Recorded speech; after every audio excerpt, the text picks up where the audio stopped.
Hi, King Dan here. This video is called The 10 Planks of Family Fed. This video is really only going to do one thing. It's going to try to compare the Family Fed and Sanctuary Constitution to the 10 Planks of Marxism, which we understand is the ideology behind communism and the Antichrist, Joseph Stalin.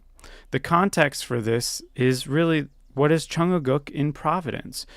We understand the Jewish people in the Old Testament founded the Israel nation, and that was God's nation. And then the ultimate expression of Christianity led to the founding of the United States of America. And that was the New Testament. So Father's words as the basis for the completed testament will finish the kingdom of heaven that Jesus said would come. That is Cheon Il Guk. So this is a literal nation that's above and beyond the principles and freedoms expressed in the United States. The material inside this presentation was from comparison research I did back in 2016. It's not very difficult. All I did was read the constitutions fully, look at the 10 planks of Marxism, and really try to figure out if these are real nations, how would it be functioning, and just making them in comparison to what's allowed or what's not allowed based on the 10 planks of Marxism. Back in 2016, Gideon, Misha, and I made some videos. It was just a fun afternoon together. Unfortunately, those videos were taken offline, and we don't have backups. So we sadly lost them. So I'm remaking these videos here for a friend of mine, so hopefully it can help somebody. But if you do happen to be a pack rat and downloaded those videos that we made, just in case, it's a doomsday scenario or something, please let me know. I would be grateful to have those videos back just for memorabilia on our side. So I do want the third point there is some items have been updated, but mistakes still exist. Just be aware that I did update some of the slides based on as I reread them in preparation for this video here.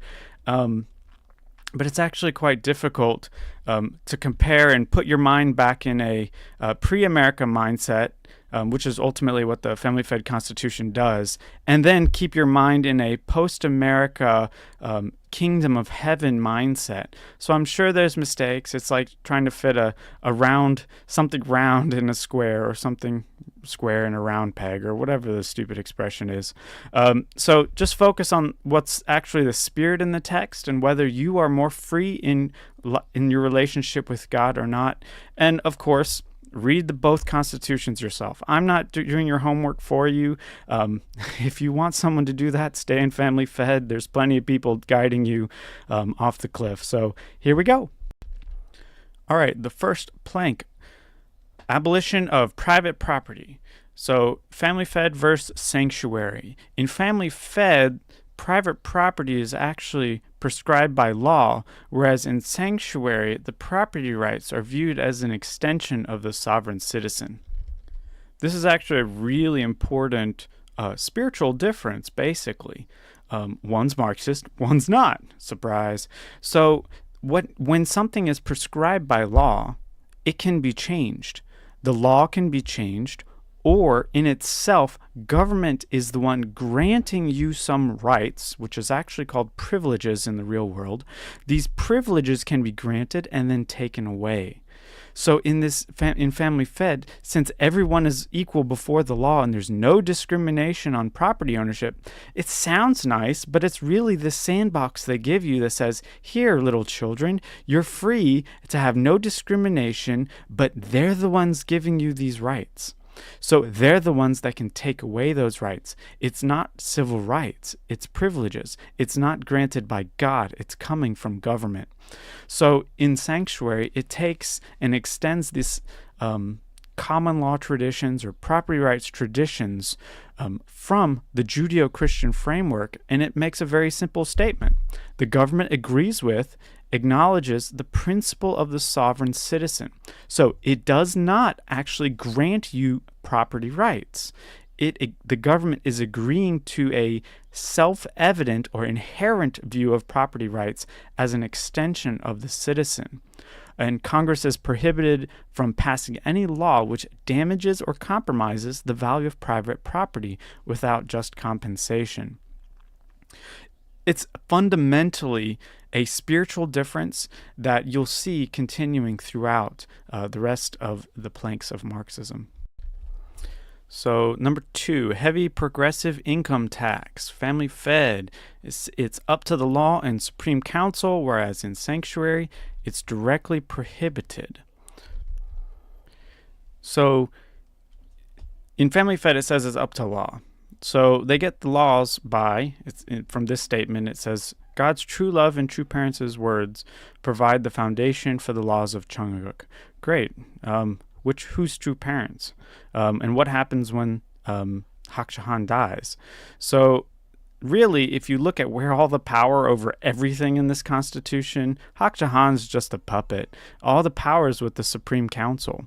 If you look at the Supreme Council's role, it's the Supreme Council shall deliberate and decide on matters to do with the following: matters related to carrying out true parents' direction, matters related to the identity and basic principles of Cheon Il Guk. What's that? Matters related to the rights, duties, and faith of Cheon Il Guk citizens. More to come on that. Matters submitted by each organization, and matters related to amending the Cheon Il Guk Constitution, and matters otherwise prescribed by the laws, by the Constitution and laws. There's a number of things we can go over here. Too much, actually. I cut it down to the basics. Okay, so in Cheon Il Guk, you can have a direct relationship with God. Is that true or not true? I would say that's true. That's kind of the point. So matters related to the rights, duties, and faith of Cheon Il Guk citizens. In Cheon Il Guk, there is no need for a Supreme Council to decide on matters of faith. What you're actually asking the Supreme Council to do that is to get between you and God. Okay? It's literally demonic. It's literally archangelic. It's archangelic by definition. Matters of faith is something you, as an evolution in your life of faith and with a faith directly with God, is something that you have to grow into. So, and matters related to rights. So they decide what rights you don't have or what rights you do have. And if you don't think so, oh, wait, it's from the last slide. It's from the Constitution. Oh, and then the second to last slide point, it says matters related to amending the Cheon Il Guk Constitution. So we've got the Supreme Council here that basically has all the power. They can change anything in this Constitution because they want to, which really is quite amazing. I mean, if you believe this is a real constitution, and if you believe Vision 2020 is actually legitimate, and if you believe the Supreme Council actually has any heavenly duty, by all means, go for it. I don't buy it. Matters otherwise prescribed by the Constitution and laws. So basically, you have the Supreme Council that's set up that obviously can have income tax because there's nothing that's preventing you from losing your income through taxation or for whatever means. There is a point in the Constitution where it says it will be voluntary. But like that's voluntary in a Marxist society, they've already got the spiritual connection completely inversed. So there's nothing in this Constitution that says in 2 years, 10 years, 5 years, 30 years, 100 years, that the Cheon Il Guk Supreme Council in their world isn't just another dictator or dictatorship of a group of small minority people over the mass majority. Now, let's contrast this with sanctuary. Really quick, really simple. Congress is prohibited from imposing taxes on value-added property and income. Now, wait a second. That's really clear. So, what is income? Income is really just your property. It is money that you've earned by using part of your life in exchange for resources from someone else. It's a voluntary mutual exchange, and it's the profit that you've received as part of your labor. If someone can choose, or if any government can actually tax your property or your income, then they're actually taxing, taking, stealing part of your life, because part of your life was used to acquire that property and income. This actually might have been a better example for the previous slide because it dealt directly with property tax and private property. But really, income is treated just the same as property. With property, let's say you have a house. And in your house, you say you own your house. However, if you have property tax on your house, then what you're really doing is you're paying that tax is like a rent to the government to keep your house.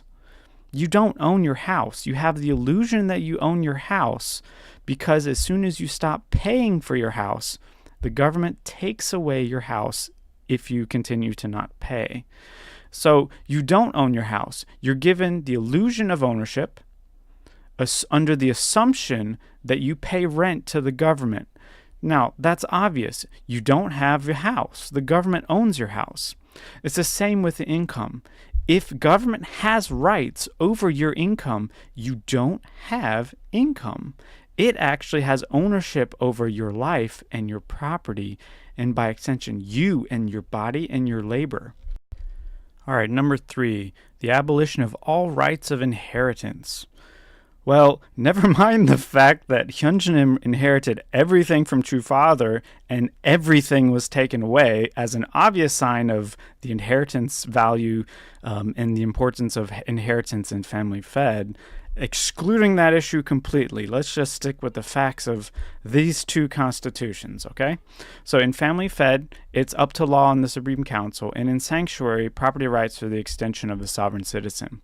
Fortunately, we've already gone over this, so I'll just do a quick summary. So what is inheritance?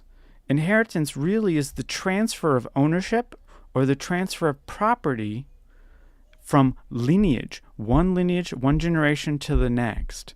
Okay? So if we look at Family Fed, everything's up to the law, but all the laws are really up to the Supreme Council. So, and if we remember the spirit of this law, this is a Marxist spirit of giving you property rights, giving you permission to have inheritance, giving you a privilege that ultimately they can take away. And then if we remember Sanctuary, property rights are the extension of the sovereign citizen. So the government actually has no authority to inject itself into the inheritance process, at least making the decisions. It must recognize the sovereignty that is inherent to the citizen. All right, the confiscation of property of all immigrants and rebels. Family Fed versus Sanctuary. So in Family Fed, it's the confiscation of property is allowed simply by disavowing the Constitution, which we'll explain, or I'll explain. And in the Sanctuary Constitution, property rights, it's really just like the last one, and we've talked about it a lot. Property rights are an extension of the sovereign citizen. All right, so in Family Fed, if you believe this is the real Constitution, which you have to if you believe it's divine from Hak Jahan, then some or all of the rights of a Cheonguk citizen shall be forfeited in the event that he or she is found to have committed any of the following: the act of disavowing God and true parents, an act disavowing the identity and ideology of Cheon Il Guk, which, if you remember, the Supreme Council is in charge of your faith and the ideology. So dismissing the Supreme Council, well, that might be a bad thing if you support Hak Jahan. An act of disavowing the Cheon Il Guk Constitution, an act that hinders the substantial establishment and completion of Cheon Il Guk, and matters related to the forfeiture and recovery of the Cheon Il Guk citizens' rights shall be prescribed by law. There's really way too many ways, way too much content here. I'll keep it simple. I disavow their God. I disavow their true parents. I disavow their identity. I disavow their ideology. I disavow their constitution. I disavow the fact that they think that Cheon Il Guk isn't already established because the True Father did that in June 13, 2006. I disavow everything related to the Supreme Council, Hak Jahan, everything. Whew, I guess you'll just have to come and get me. Seriously, If you look at sanctuary, property rights are the extension of the sovereign citizen. So even if you're an immigrant, even if you're a rebel, you can't just lose your property rights because you're having a bad day. There's something called due process, and this is something Right 4 of the Sanctuary Constitution, which I didn't list, adopts and inherits, because there's some actual lineage here and tradition of common law, it inherits the right of due process. You can't just have the government take away or give you stuff. In this case, it's taking it away if you're deemed a criminal of some sort. But their definition of criminal is laughable. You'd have no First Amendment? Seriously? No freedom of speech? No bad days? You're a zombie following this Supreme Council. All right, central bank. In Family Fed, it establishes the Cheon Il Guk Foundation. In Sanctuary, a central bank is directly prohibited. That should be kind of scary if you understand freedom at least a tiny bit, because basically they can financially choose what everyone has to work for, because it's all organizations under Cheon Il Guk. So I can't have my own home business, and we're not even talking about central bank issues here, monetary or fiscal policy. It's not even like a discussion here. They choose everything. You're working for a communist labor camp is basically what they're saying. Now, contrast this with the real constitution, like what's in Sanctuary. There's the central bank is directly prohibited. Congress is prohibited from forming or authorizing a central bank. If you understand Marxism, if you understand communism, it always wants to centralize the financial resources and affect that nation's policy, either fiscally or monetarily. So basically, Family Fed is wide open and Sanctuary is directly prohibited from the get-go. Next plank, government control of communication/transportation. Just to keep it simple, I only did the communication one. In Family Fed, it has a government program called the Media Committee. In Sanctuary, you're directly prohibited. The government is directly prohibited from having government control over communication, and it does require some individual ownership, which I'll explain here shortly. First, Family Fed. The Media Committee has powers concerning the procurement, collection of people's opinions, media reports, and public relations to establish Cheon Il Guk. And if we look at the next one, it's responsible for activities related to news reports, public communication, and education for the citizens of Cheon Il Guk. That's quite a problem if you understand communism. This is nothing more than government-run news, government-run propaganda, government-run education, all in the name of Cheon Il Guk and world peace and the kingdom of heaven on earth.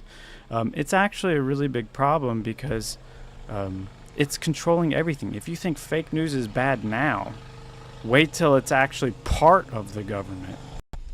Oh wait, Peace TV already exists. My bad. So, in Sanctuary, Congress is prohibited from regulating the internet. You have freedom of speech, you have freedom of the press, you have freedom of all these things to express yourself on the internet, and government is not allowed to get in the way. And the next clause says, Congress shall make laws requiring that all news companies or news businesses be owned by individual citizens of Cheon Il Guk. It's not having any other mandate on these organizations except for the fact that it needs to be a citizen. Government can't own the communication means around the nation, or another foreign entity outside of the kingdom of heaven can't control the media. It's the private citizens have individual ownership over the news companies. There's more I could say about this, but I think you get the point. Again, they're diametrically opposed, Family Fed and Sanctuary. All right, government ownership of factories and agriculture. Family Fed versus Sanctuary. In Family Fed, you've got the Cheon Il Guk Foundation, which we've talked about before. And in Sanctuary, it doesn't specifically say anything, so I just combined some of the major kind of elements that you could say that would influence this due process, and all laws would expire in 10 years. So in the Cheon Il Guk Foundation, which we previously kind of talked about, All the powers are vested in this foundation, which will support the operations of all organizations under Cheon Il Guk. So if that's going to be the case, then all factories, all businesses, all agricultural companies, all transportation organizations, everything, all organizations under Cheon Il Guk is up to this financial foundation, if you will, which, if you read everything, goes back to the Supreme Council. You're literally in communist Russia, communist China. Actually, you know what? Communist China beats this. They have more economic freedom than Family Fed does. Isn't that ironic? So with sanctuary, it doesn't necessarily directly talk about factories or agriculture because it makes some really obvious assumptions from the get-go that people are free to make their own companies the way they want to. So in Right 5, which is basically the Fifth Amendment of America, which is the Due Process Amendment, there's a clause in that says, nor shall private property be taken for public use without just compensation. So that's found in America, but it's basically saying if the government were to have some organization or some means, then it would just be, you'd be paying for it back. I mean, I'm stretching here. It's really hard to even stretch this far because it violates the whole principle of property rights to begin with. In that case, if somehow they took an organization or they took property to, grow your corn on for public use, then if we look at the next clause, all laws passed by Congress will expire 10 years from the date it takes effect. Laws will be divided into 10 classes so that only 1/10 of the laws expire each year. This is called a sunset clause, if you will. So even if they get or claim ownership over some type of organization, in 10 years that organization goes back. That law expires that gave them the privilege to take private property. So it really is not going to happen. Government control of labor. All right, Family Fed controls all missions and welfare projects and all organizations, if you remember the last slide.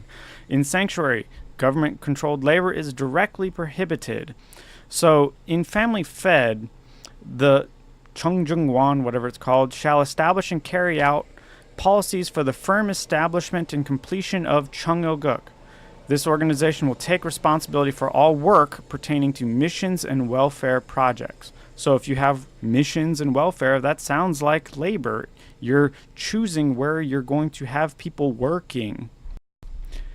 Now, we've already talked about you're using your labor as part of your life. So if your life can be controlled, basically you're a slave. They own your life. They control your life. And that's really what Family Fed is doing all over the place. It's making that assumption over you. In Sanctuary, labor, at least in licensing, is directly prohibited. So Congress is prohibited from passing laws requiring licensing by the government for any occupation. Your labor is your own. You choose where you want to work, and as long as you have a voluntary agreement with another organization, another person, then who's going to stop you? The government? The government doesn't have the power to choose where you want to work. Now, the free market will decide the level of licensing, which will probably be even more strict depending on where you are, and maybe more loose in other areas, because it's what free people do. They choose who they want to work with, and they choose the level of responsibility that they tie to that contract or they tie to that labor that they initiate. So corporate farms, regional planning. Family Fed is undefined, up to law, or considered a mission and welfare project, whereas the Sanctuary Constitution, it's directly prohibited. And I'm stretching a little bit, as you can tell, because it's not like it's a perfect fit. In Family Fed, the organization that we had in the last slide shall establish and carry out policies for all missions and welfare projects. It's the same logic as the last one. Really, you can make any legal claim because the Supreme Council can make any law that they want. Welfare and missions, you're regionally planning, what you're doing to help people and how you're going to serve them with missions, or feed the poor people with corporate farms, or just feed the masses because everybody's going to be poor because it's communism. You can tell that this presentation is really intellectually stimulating, and I'm having a blast trying to explain how 1 + 1 = 2. Okay, so in the Sanctuary Constitution, Congress is prohibited from forming an EPA, an Environmental Protection Agency, or laws relating to the environment. So I know it's a stretch. If you find something better, let me know. Good luck. Government control of education. Family Fed versus Sanctuary. In Family Fed, they've got the Media Committee, and in Sanctuary, government education is directly prohibited. So let's look at Family Fed first. I'll do this one quickly because we've already covered it, at least on the Family Fed side. The Media Committee is responsible for the news reports, public information, and education for the citizens. Wow, they get education twice. Not only they're a communist nation, but it's double communists. They get more Peace TV than anybody before them because they get it twice. And don't forget, you have to be following those island nations because they're really good at witnessing. Okay, seriously, what type of education do you really expect from a government who's controlling education? It's going to be government-run education. It's state-run education. It's going to be communist propaganda. There's really no, other choice here about it. So in Sanctuary, Congress is prohibited from creating or funding healthcare, education, social welfare, and social security programs. So not only is education left up to free people to decide what's good education, everything else in a social nanny state context is gone. It's just straight up eliminated, so free people around the world can decide what they think is good education. You don't need a government law controlling what you can or cannot teach, just like what you can or cannot say. So this is the last of the 10 planks of communism or Marxism. So points to ponder. And I won't give you my answers, which you can probably already guess. But which one respects the spirit of freedom given by God? How do these constitutions spiritually reflect upon their creators, Hak Jahan and Hyunjanim? Which one actually reflects a realistic, real-world nation, not a worldwide church organization stuck in the 16th century? Do you really want another human being defining your faith, and isn't that the actual textbook definition of being archangelic? Which one leaves you a servant of the servant under the archangel, aka fallen? If you were a communist, authoritarian, totalitarian, or straight up statist, which would you prefer? Lastly, what does the divine principle say about the branches of government? Actually, I encourage you to read the Divine Principle. It's got a lot of good stuff in there. So I really didn't want to leave with too much kind of decision-making power of how amazing the Sanctuary Constitution is, or how obviously flawed the Family Fed Constitution is, because they'll just change the Family Fed Constitution, but they can't change the spirit of the Family Fed Constitution. In the meantime, I encourage you to read the Divine Principle before that gets changed. She's already changed the Cheong, the Family Pledge, and a number of things that I don't remember right now, but it's been like 4 years of changing everything Father stood for his entire life. In particular, when you read the Divine Principle, this is the divine principle. So think to yourself, can God's principles really change? Can any principle really change? What's happening right now is basically everything Father stood for is being fundamentally and irrevocably kind of altered to fit the new theology that Hak Jahan is standing for. This basically a diatheistic model where she gets all the glory. So it's you have to debase yourself from biblical providence to actually believe her, or you have to be under an archangel. And ultimately, if we look at the next point, only the willfully ignorant can continue to support Hak Jahan, and unfortunately that's becoming more and more clear that the stubborn trait of the initial generation that supported Father is becoming the exact trait that keeps him away from father. In support of Hak Jahan. Hak Jahan, she's either totally ignorant or willfully in bed with the communists, or both, and that's becoming... You can read it here in this constitution. In conclusion, a couple years ago, Hak Jahan said something to the effect of, no one educated her, which was really a diss toward father, because father has raised her from the very beginning. But I gotta say, if no one educated her, I can agree with her on that. Take care.